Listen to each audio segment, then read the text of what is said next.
Entonces tenemos un espacio de tiempo, desconozco ese espacio de tiempo, tal vez 1000 años, 1500 años, lo desconozco en realidad.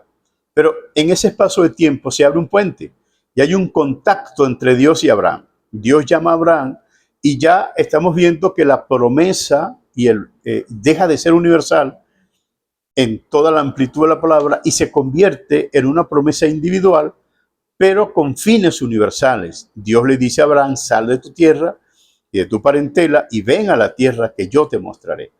Luego de estas cosas ya sabemos lo que aconteció con Abraham, con Isaac y con Jacob, pero Dios le dice a Abraham: tu descendencia va a ser esclava y luego yo los visitaré y los rescataré y les daré la salvación y les daré la liberación. Ya nosotros estamos hablando de ese pacto abrahámico. Pero antes de eso, o pudiéramos hablar también del pacto patriarcal. Pero antes de eso, lo que ya hablamos antes, es un pacto prepatriarcal. Todavía no existían los patriarcas, pero ya existía la promesa. Y ese es el punto que quiero que se lleve en cuenta y en análisis, ¿no? Antes que el pueblo de Israel existiera como nación y antes que esa promesa surgiera para ellos, la promesa existía. Es decir, la promesa y el pacto de Dios es mucho más antiguo que el pueblo hebreo. En ellos no nació la promesa, llegó la promesa y fue un punto medio para que la promesa continuase. Pero vamos a continuar con el tema que estamos hablando en el día de hoy. Fíjense entonces el punto, ¿no? Dios le dice a Abraham: sal de la tierra de tu padre, sal de tu tierra y de tu parentela y ven a la tierra que yo te mostraré.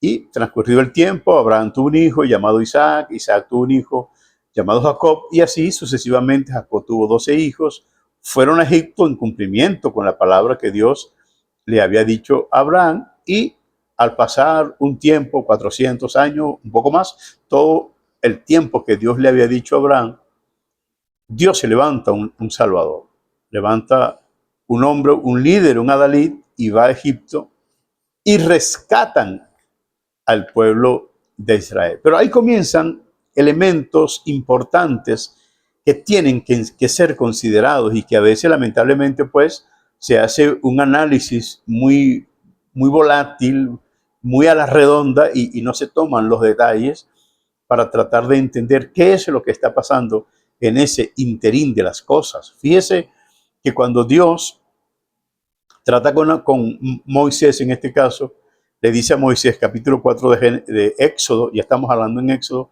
versículo 22 por ahí, le dice: anda y dile a Faraón que suelte a Israel, que lo deje venir, porque Israel es mi hijo, mi primogénito. Fíjese la expresión que ya está utilizando Dios para referirse al pueblo de Israel. Le está diciendo: Israel es mi hijo, mi primogénito. Así que ya ahora las cosas comenzaron como que a cambiar y ya no estamos viendo un pacto de manera universalizado, sino que el pueblo de Israel comienza a ver un pacto solamente dentro de sus fronteras. Y por eso les decía que a veces desconocer el futuro nos hace adueñarnos del presente, lamentablemente. Y les decía que a veces este es un punto que se hace conscientemente o inconscientemente. En ocasiones se hace responsablemente o irresponsablemente. Lo cierto del caso es que Israel, desde ese punto en adelante, comenzó a considerarse como el pueblo exclusivo de Dios, y en efecto lo era. Era el pueblo exclusivo de Dios. Así Dios lo estaba mostrando, le estaba diciendo a Faraón en ese momento: Israel es mi hijo primogénito. Jeremías acuña esa frase. Jeremías dice que sí, que es verdad. Claro, aunque Jeremías se refiere a Efraín, ¿no? Pero Efraín, ya ustedes saben que Efraín, por ser hijo de José, José vino a ser el hijo primogénito de Jacob, por cuanto Rubén le perdió la primogenitura porque se acostó con una de las esposas de su padre, y esa primogenitura Dios se la dio a José. Y esa es la razón por la cual José tiene dos tribus, porque era ley en aquel tiempo que el primogénito tuviera dos partes de la herencia. Así que Jacob le dio a a Efraín, a José, 2 tribus para que heredaran.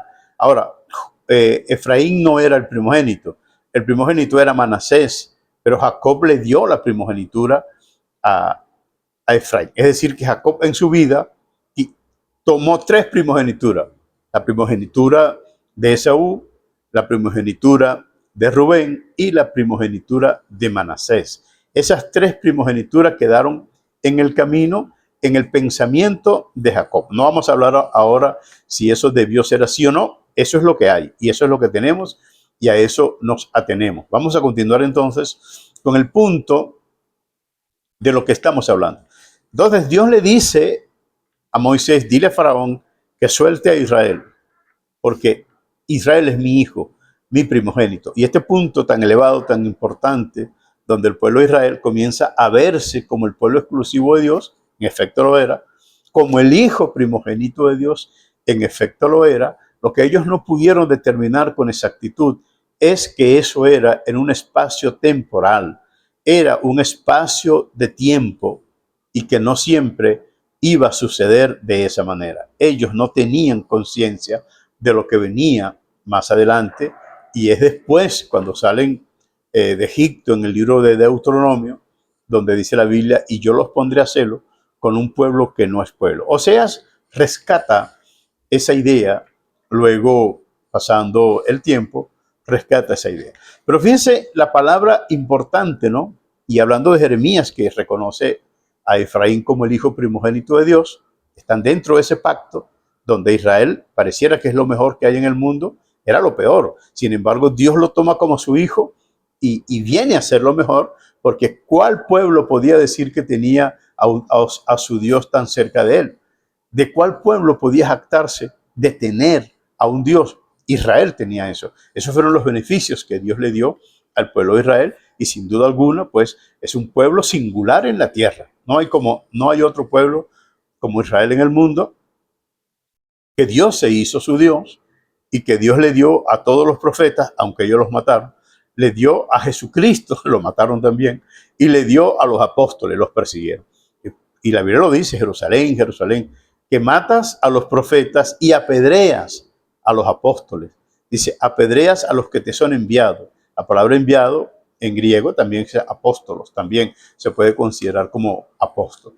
Ok, entonces en este caso, Israel tuvo el privilegio de tener todas estas cosas importantísimas que Dios le dio, porque Dios se hizo llamar el Dios de Abraham, el Dios de Isaac y el Dios de Jacob. Es decir, Dios se identificó como el Dios de Israel. Ningún otro pueblo en la historia ha tenido este privilegio. Solamente que el apóstol Pablo rescata un planteamiento en el Nuevo Testamento y dice: el hecho de que que Israel sea el pueblo de Dios, eso no significa que los demás pueblos no sean de Dios.